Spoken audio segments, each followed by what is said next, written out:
We live in the age of big tech oligarchy. Its virtual platforms are the fiefdoms of a post-capitalist global economy. We are all serfs on their virtual plantations. Big tech takes a piece of everything we buy and sell online, and even monetizes our clicks. Unlike previous eras, it isn't just the employee who generates value for his employer by working.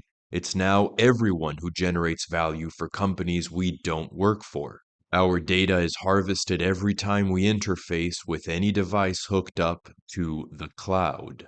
Big tech's objective, therefore, is less to offer products people want than it is to keep their position of dominance by making sure we stay on their platforms, distracted and absorbed by the algorithm, that is to say, to make sure we don't rebel. That's more or less what former finance minister of Greece, Yanis Varoufakis, claimed in his 2023 Techno-Feudalism, What Killed Capitalism, some of whose points have only increased in relevance, and I agree with a lot of it, but the limits of his outlook highlight where Marxist-inspired analysis goes wrong as well. As a bit of a disclaimer, I use terms like capitalism in this video in the way in which Varoufakis uses them just for simplicity's sake, so it refers to the early modern emergence of a concentration of ownership over industrial technology and industrial means of production, not free market in general, which is how it's often used.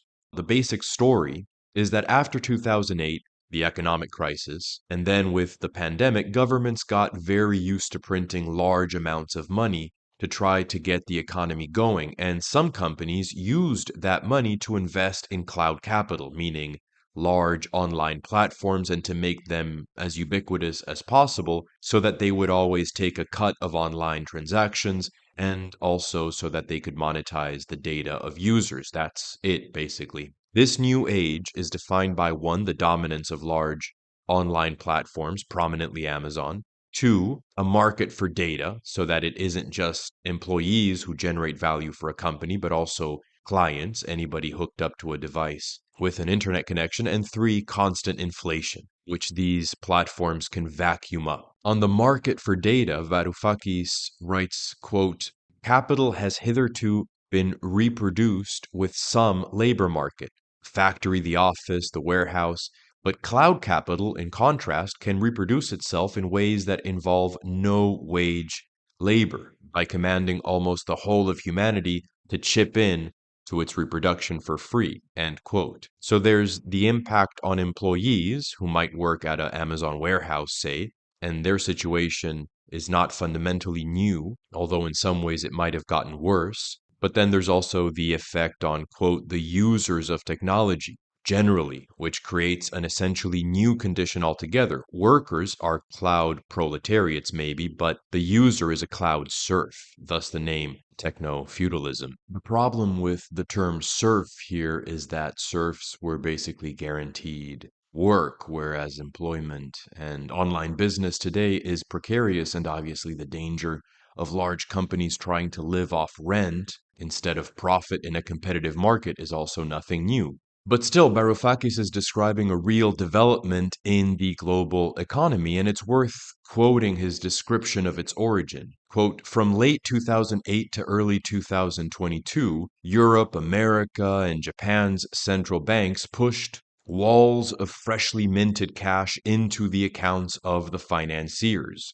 Conglomerates and governments became reliant on a diet of interest-free loans. Traditional car companies, oil corporations, steel producers, and the like were happy to sit on the growing paper wealth, transforming it into real estate or other traditional assets. But by contrast, cloudalists like Jeff Bezos and Elon Musk acted quickly to turn their paper wealth, before it vanished, into a far greater value extractor, cloud capital. Profit was irrelevant. What mattered was seizing the opportunity to establish total market dominance," end quote. Varoufakis pinpoints the full emergence of this new phase of history in August 12, 2020, when it was announced that, as a result of the flu pandemic, the UK's national income had fallen by 20.4%, which was worse than expected. Markets had been predicting a 15% drop. But instead of plummeting in response to the data, the UK Stock Exchange jumped up by 2.3%. What happened was that traders in the City of London now realized that, quote, when things are this dismal, the Bank of England panics. And what have panicky central banks been doing since the crash of 2008? They print money and give it to us. And what do we do with the newly minted money? We buy shares, sending their price up. If prices are destined to go up, only a fool would miss out.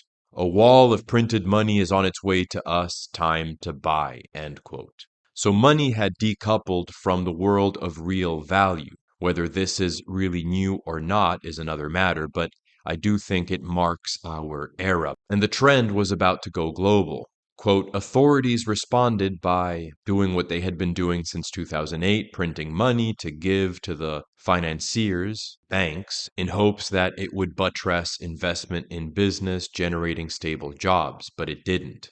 Fear that run-of-the-mill businesses would not be able to repay them led the banks to only lend to big business, and big business either refused to invest or invested solely in cloud capital. Conglomerates founded on traditional terrestrial capital like General Electric and Volkswagen refused to invest the interest-free central bank money because when they surveyed the ongoing carnage of the pandemic, they saw the same thing the banks had seen.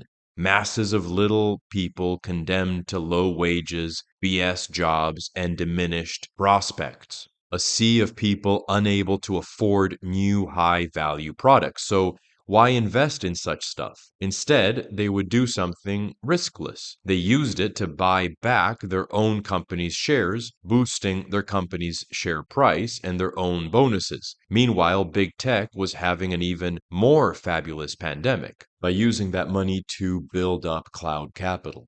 Thus dawned the era of techno-feudalism, or big tech late capitalism. A better name for this would be cloudalism. The cloud sucks up liquidity from the general economy and doesn't reinvest it. It's like a cloud that never rains, an abducting UFO. As an aside, I would argue that apart from August 12th, 2020, the date that Varoufakis gives, if we want to pinpoint the emergence of a new era, we should also think of the US Federal Reserve turning to Larry Fink and BlackRock after the 2008 crisis to assess and manage the assets of struggling financial institutions. The rise of global asset management firms really defines the Western international system today. And government money printing was a big part of that too, since expanding the monetary base, the amount of money, benefited BlackRock, among other ways, by increasing the price of the assets that it owned through inflation. Amazon taking money out of the local economy because folks use its platform and give it a percentage of their transactions isn't that different, essentially, from BlackRock buying up local assets and favoring inflation so that the price of those assets increases. And Varoufakis does talk about BlackRock and others, but he focuses on cloud capital as something more properly new.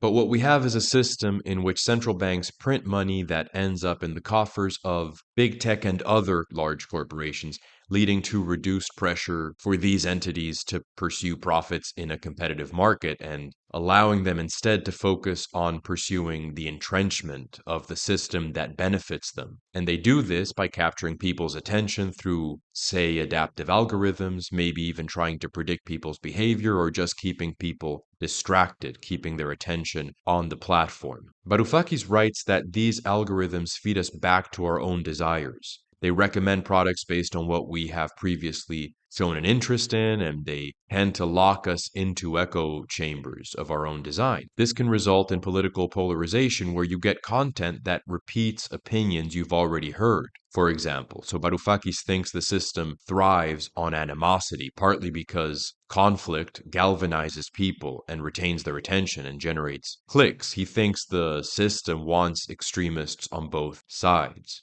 so long as those extremists don't adopt a class perspective, a class-centric perspective on their problems. Varoufakis argues that so-called woke ideas, for example, are partly a way to keep the left embroiled in non-class centric debates while galvanizing the right against caricatures of left-wing thought, although he himself does agree with a lot of what gets labeled as woke. And it's true that conservative voters are often offered culture war symbolic tokens by politicians who then fail to follow through and, in any case, don't represent their voters' economic interests. I've mentioned before that the mainstream right serves to kind of siphon off people's frustration at the destruction of their traditional values and identity without really wanting to resist that destruction.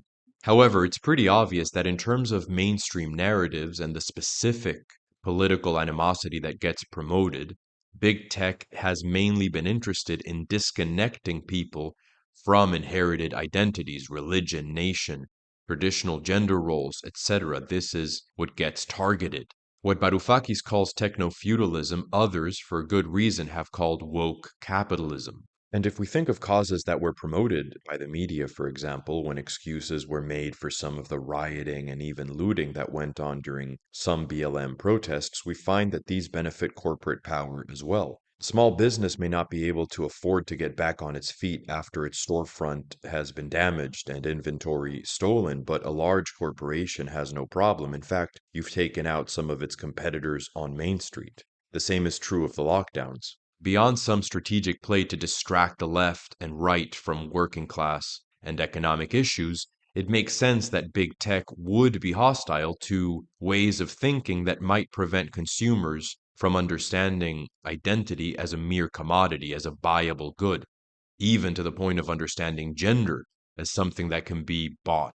If a thing, a person, a family, a community, and so on has a definite character and is coherent in itself, it becomes difficult to control and so does not serve the interests of the cloudalists, or beyond that, just a political and economic oligarchy to the degree that it wants to reduce everything to a human resource. Sure, you need conservative pundits to provide an outlet for people who are frustrated at the erosion of their traditional values, but that doesn't mean that this erosion isn't the primary goal. Varoufakis misses that. The idea, again, is that appealing to people in order to sell them products or services is less important than rendering people controllable so that society can be broken down into mere isolated consumers who get their values from large global corporations and not from their ancestors, their faith, etc., so that the dominance of those corporations is not challenged. The same is true of governments. Voters matter, but ultimately you don't need to offer them what they really want. You don't need to cater to the consumer or the citizen, the buyer or the voter, so much as you need them not to be able to react effectively, to rebel. The idea is that you narrow the options that they have.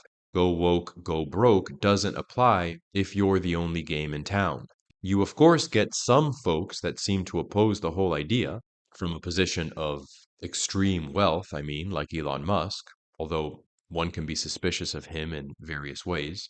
And then others who perhaps want to rebrand. Larry Fink has talked about not using the ESG, environmental, social, governance, to label investments anymore because it's too politicized. But again, I think that's just a rebranding. And some may want to give up on certain social engineering initiatives, the breakdown of traditional identities, and so forth, in the short term because it's costing them money. But the ideological manifestation of the present oligarchy is, for the most part, this systematic deconstruction of identity.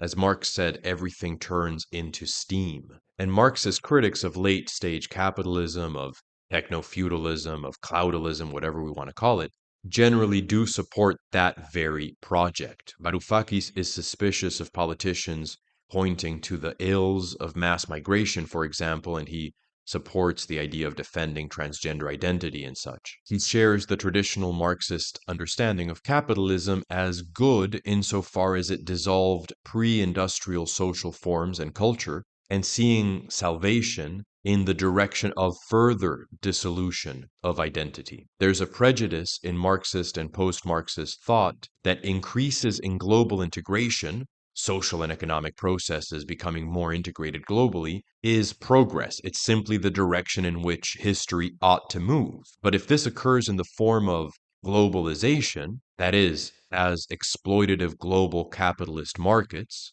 from their perspective, a Marxist scholar will generally accept that as something that has to then be flipped into its virtuous counter image. Capitalist globalization, he believes, will transmute into Marxist internationalism. I don't think Varoufakis wants to admit the extent to which breaking down nations and identities, etc., makes sense for the oligarchs that he criticizes, because it reflects badly on his own ideological project. At one point in Techno-Feudalism, he brings up the distinction between labor and laboring power, as Marx put it, basically the experience of work as creative expression and work as a concrete product or as a commodity, which can have a dollar sign attached to it, so to speak. He likens these to how you can describe light as a wave and as a particle. When you make labor solid, like a particle instead of a wave, when you make it concrete, you can extract a piece of it. It can have a definite price, and then the capitalist can extract the surplus value of that labor. In Marxist terms, you can exploit the worker. And just as it's better for labor to, in a sense, be just a creative experience and not a definite object with a specific market value, which then allows it to be exploited, it's better for human community and culture to be likewise fluid. That seems to be the idea, the underlying philosophical premise. There's a preference for the fluid, the flux over fixed forms, the feminine over the masculine, we could say, whereas in traditional thought, we strive for the complementarity of these. That's a bit of an abstract aside. As for whether economic integration is good or bad, the obvious criterion by which to judge that is whether the overarching unity that it generates is hospitable to that which it contains. Does a federation preserve and help its constituent states to prosper, or does it dissolve and despoil them? Is the family deprived of its natural functions by the state? Is national culture undone in a homogenizing global monoculture? Or to the contrary, does a wider structure preserve its constituents, respect their integrity? Does the state respect the family, the household? Does an alliance between different countries respect the local cultures, etc.? Or the opposite? Does it break it all down? Obviously, unity will always transform its parts, but we should preserve that which we alter. The prejudice that integration within wider circles, including prominently economic integration, is always better than the integrity of the narrower structures like the family or the nation, goes a long way to explaining why intellectuals on the left, or sort of the post-Marxist left, are often so allergic to the discourse, the ideas, the projects, which today would seem to be best suited to effectively resist oligarchic exploitation, a discourse of national preservation, of local particularity, of trying to raise the local birth rate instead of bringing workers in from abroad. All of that seems to be viewed with extreme suspicion, whereas it's precisely how you would push back against these large economic entities exploiting you. It isn't serious to pretend that opposition to mass migration is a bigoted, false consciousness in Marxist terms that can be sort of finger wagged away. I think borders are a sign of failure of the human species.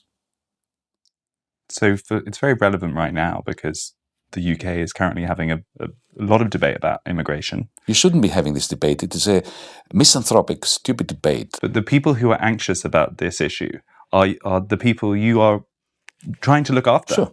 There are people who My job is not to pander to anxieties that are absolutely false consciousness examples. All that has happened is that we're getting old. Demographically, we are aging. So, migratory flows have reversed. We need migrants. The more the merrier. I think his belief in open borders and desire to sort of stifle any criticism of mass migration is analogous to his impulse to find some internationalist solution to the problems of globalism's exploitative dynamics.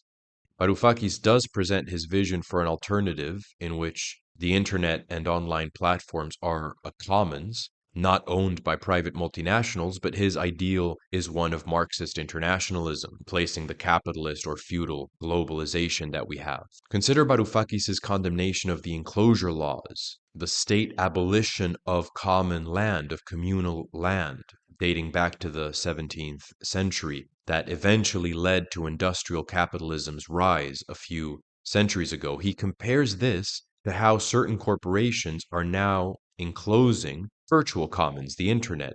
During what's known as the enclosures in Britain and later elsewhere, communal land accessible to everyone but also specific to local communities was fenced off and passed over to private ownership by individuals and large estates. Eventually, this was promoted by the state, by the government, for economic reasons. What Varoufakis means by comparing the internet to those enclosures is that the internet used to be more free, and the space, the cyberspace that's come to be occupied by large tech platforms, could be occupied instead by free global services, in his opinion. It's true that some resources were available to all equally and indeed effectively were a kind of collective human property, but what was enclosed was crucially also village level community property. It did not belong to everyone, but to specific people living in a specific place. And that's really key to how the commons worked. As Nobel Prize winning social scientist Elinor Ostrom showed in her book Governing the Commons, when the commons are sustainable and they succeed in perpetuating themselves throughout generations, it's because certain design principles are observed. And among these, it's very important to have a strong in-group, out-group distinction. This means that there's a clear limit to who can participate in the common resource pool and take part in decision making. The commons works because they're specific to a community, not to everyone equally. They're not collective, they're common. So when Varoufakis uses the analogy of the early modern destruction of the commons to argue for the internet being enclosed by these large corporations, he's missing the point that resistance against these kind of exploitative trends comes by empowering local identities and local communities. It doesn't come by way of a kind of